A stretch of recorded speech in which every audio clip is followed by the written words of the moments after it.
Bastien Millot, bonjour. Bonjour à Vous tous. intéressez-vous aux petites phrases et aux échanges d'amabilité qui marquent le début de la campagne présidentielle. Et oui, mon cher Jean-Marc, à lire la presse, il semble qu'on soit entré de plein pied dans la phase des petites phrases. Cette semaine, on en a fait des salam alek du fameux salmec que Hollande aurait adressé à Sarkozy. En politique, le combat vire parfois au coup bas.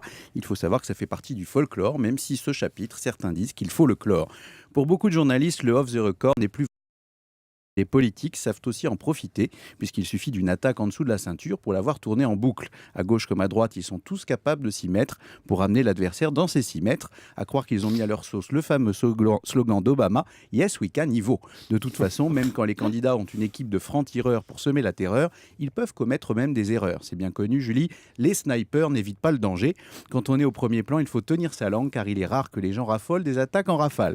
Mais attention, l'exercice est périlleux, il suffit d'une étincelle pour déclencher une vraie vulgaire atomique. Et en réalité, Bastien, chaque campagne comporte son lot d'attaques et de petites phrases en France comme à l'étranger. C'est vrai, de tout temps, il y a eu des critiques ad hominem abominables. Par exemple, en 2002, Lionel Jospin avait osé dire que Chirac était vieilli, fatigué et usé, et la réplique avait fusé. À chaque fois, c'est la même histoire. Le camp ciblé dénonce l'outrage avec toute sa rage. Certains font tellement bien monter la mayonnaise qu'ils pourraient remporter l'émission L'indigné presque parfait. C'est pas mieux ailleurs, vous me direz. De l'autre côté de l'Atlantique, il y a longtemps que le personnel politique pratique les attaques personnelles. Chez l'oncle Sam, il est plus rare que les médiatiques quand les candidats tombent dans la vulgarité médiatique. En 2004, George W. en avait plein la bouche contre son adversaire John Kerry. Cela dit, il savait aussi être vache, Kerry. En 2008, rebelote, cette fois c'est Obama qui se fritait avec McCain. Bref, en tout temps et en tout lieu, certains ont fait de l'injure leur anathème de prédilection, mais ça n'a jamais fait gagner les élections.